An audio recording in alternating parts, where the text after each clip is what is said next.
ભયાવહ અગ્નિકાંડ ભસ્મ થઈ ગયા અનેક પરિવારોના હસતા ચહેરા અને આ જ ગેમ ઝોનમાં એક પરિવારની આશા પણ જીવતી સળગી ગઈ છે।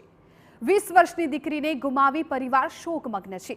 8 મહિનાથી ગેમ ઝોનમાં કામ કરતી આશા કાથડ પર આ અગ્નિકાંડમાં હોમાઈ ગઈ છે। પરિવારે તેનું મોત તો સ્વીકારી દીધું, પરંતુ બસ રડતી આંખે હવે તેમની વહાલસોઈ દીકરીના મૃતદેહની માંગ કરી રહ્યા છે। ભારોભાર બળાપો છે અને આ પરિવારને સરકાર પ્રત્યે આક્રંદ એટલું છે કે તેમની પીડા વર્ણવવા માટે તેમની પાસે શબ્દો નથી। રડતી આંખો પૂછે છે કે સહાયના રૂપિયા તેમની આશાને જીવતી કરી શકશે। રહી રહીને હૃદયમાં ઉઠતી ચીસ પૂછે છે કે તેમની હસતી રમતી દીકરી હવે શું ફરી તેમનું ઘર જીવંત કરી શકશે? તક્ષશિલા અગ્નિકાંડ જેટલો જ ભયાવહ એક એવો અકસ્માત, એક એવી દુર્ઘટના કે જે 28 લોકોના જીવ લઈ લે છે અને 28 લોકોમાંથી એક એટલે ટીઆરપી ગેમ ઝોનમાં કામ કરતા આશાબેન કાથડ। એ આશા કે આજે એમના જવાથી એમનો આખો પરિવાર નિરાશામાં ગરકાવ થઈ ગયો છે। આશાબેન કાથડ 20 વર્ષની ઉંમર। નીચે મેં એક વ્યક્તિને પૂછ્યું કે તેમના મૃતદેહને લઈ જવામાં આવ્યો। એ વ્યક્તિ કહી રહ્યા છે કે કંઈ મળ્યું જ નથી તો મૃતદેહ ક્યાંથી લઈ જવામાં આવે। આ આશાબેનના પિતા જે અત્યારે કંઈ બોલવાની સ્થિતિમાં નથી, પણ એમની પાસેથી એક વાત તો જાણવી છે કે આ ઘટના પછી એમની શું મનોવ્યથા છે। ભાઈ, શું કહેશો? મેં હું બેન ત્યાં ગયા હતા, બધું ભરતું હતું, આખું હરકી ગયું, કોઈ નહોતું ત્યાં બતાવવાનું। 4 ચક્રું માર્યું, કોઈ નહોતું, આખું ટાપાઈને હરકી ગયું। કેટલા મહિનાથી જોબ કરતા હતા ત્યાં? 8 મહિનાથી કરે। અચ્છા, જે દિવસે ગયા એ દિવસે તમારી સાથે શું વાત કરીને ગયા? બપોરે ગયો ટિફિન દેવા, એટલે મને ટિફિન દઈને કે પપ્પા મોબાઈલ લેતા જ, તમારે જરૂર પડશે, એક જ મોબાઈલ છે એટલે। અચ્છા, આ દુર્ઘટના થઈ ત્યારે કઈ વાત થઈ એમની સાથે?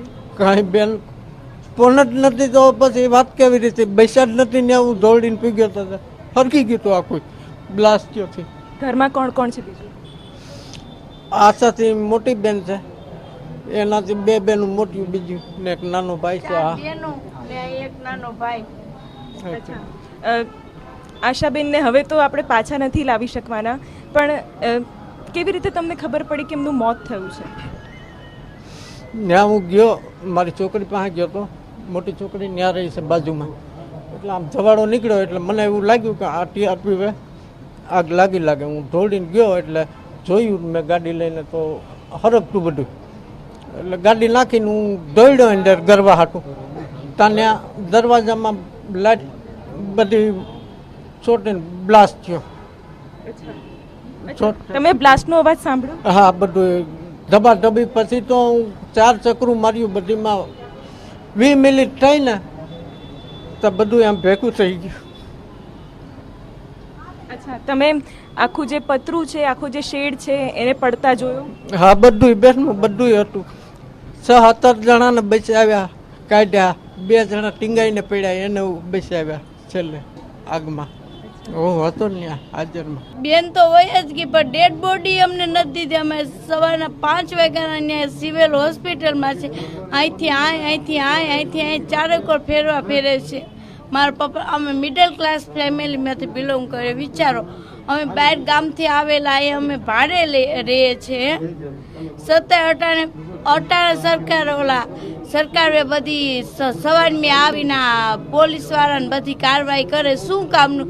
જ્યારે આગ લાગી એવરી ટીઆરપી ઝોનમાં તો 2 સેકન્ડમાં ખબર પડી જાય ને મેડમ, ત્યાં ફૂલ સુવિધા હોય તો તમે કયો જોઈએ, ખબર પડી જાય કે નહીં? તો 1 સેકન્ડની વાર ન લાગે ત્યાં બચાવવામાં બધી લોકોને। છતાંય એમાં એક માણસ જીવતું નથી નીકળ્યું, તો એમ કે આ 40 સ્ટાફ નીકળી ગયા, એક માણસ જીવતું નથી નીકળ્યું। તો આ ટીઆરપી ગેમ ઝોનની બેદકારી ને આ મોટામાં મોટી સરકારની બેદકારી કે ત્યાં કઈ સુવિધા નથી। અમારી બેન ગઈ, અમને ખબર છે ને આ બીજા લોકોના બધી ત્યાં નાના નાના બચ્ચા નાના નાના છોકરા ને એ બધી કે ઈ જેની માથે બીતે ને મેડમ એને ખબર હોય. સરકારે જાહેરાત કરી છે સહાયની, બરાબર છે, એના માટે બીજા કોઈ અમને ઇન્ફોર્મેશન આવી જ નથી કે અમને કોઈ પૂછવા જ નથી આવ્યું, બરાબર, અને કોઈ અમારી જાણકારી લીધી જ નથી. અને દવાખાને ગયા તો અમને ત્યાંથી બધા ધક્કા મારીને કાઢતા હતા કે તમે નીકળી જાઓ. પણ કારણ તો એવું છે કે જેને ઘરમાં થયું હોય એને ખબર પડે કે શું થયું, કારણ કે એ લોકોને તો શું છે એ તો 5 દી વાતું કઈ છે 5 દી તમે બધી ફોટો મૂકશો તમે તો ભૂલી જાશો, પણ અમારું વ્યક્તિને કેમ ભૂલવું? દિને રાત પલ અમારી સાથે હોય. તમે કયો મારી બેન મારે કેમ ભૂલવી? મારે મિનિટે અટાની યાદ આવે મારી બેન.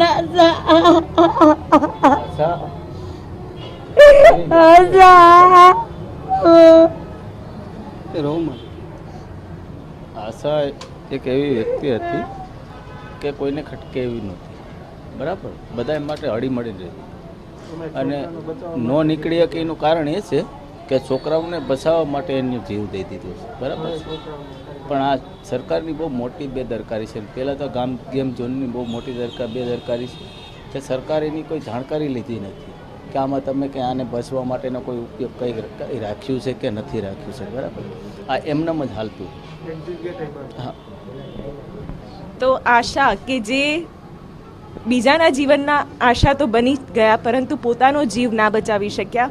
પરિવારજનો આજે એ આશાનું વ્યક્તિત્વ યાદ કરી રહ્યા છે, એની સાથેની યાદગીરીઓ તાજી કરી રહ્યા છે. પણ એ આશા નામનું વ્યક્તિ કે જેનો મૃતદેહ પણ હજી એ પરિવારને નથી મળ્યો, માત્ર જાણ થઈ છે કે તમારું વ્યક્તિ હવે નથી રહ્યું, તમારું વ્યક્તિ હવે ટીઆરપી ગેમ ઝોનમાં બળીને મરી ગયું છે. આવી છે અને માત્ર હવે આંખોના આંસુ સુકાતા નથી અને આશાની એ યાદો આ પરિવારના મનમાંથી જતી નથી. એવું કહી રહ્યા છે કે ખાલી જાણકારી પણ અમને નથી આપી રહ્યા. જીવતા જીવ જેણે જાણકારી નથી લીધી એ હવે મરીને શું જાણકારી લેશે? એ સવાલ પણ સરકાર અને તંત્રને પૂછવો રહ્યો, કારણ કે લોકોના જીવની દરકાર પણ સરકારે લીધી નથી. તંત્ર પણ કામગીરીમાં વામણું સાબિત થયું છે. આ બધી આંખો, આ જે દુઃખ છે, આ જે સંવેદના છે એ અમે આપના સુધી પહોંચાડવા માંગીએ છીએ, કારણ કે આ વ્યક્તિ જતું રહે છે, જીવ જતો રહે છે ત્યારે સહાય પણ છે ને એ વામણી લાગે છે. આ એ પળ છે, આ એ સંવેદના છે કે જે હવે બહેરા કાને સંભળાય એનો અમારો આ એક પ્રયત્ન છે.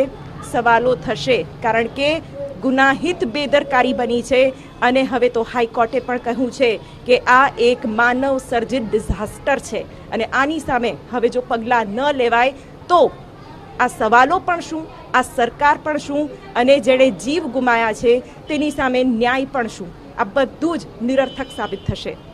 કેમેરા પર્સન ઇમરાન શેખ સાથે શિવાની પુરોહિત, TV9 રાજકોટ.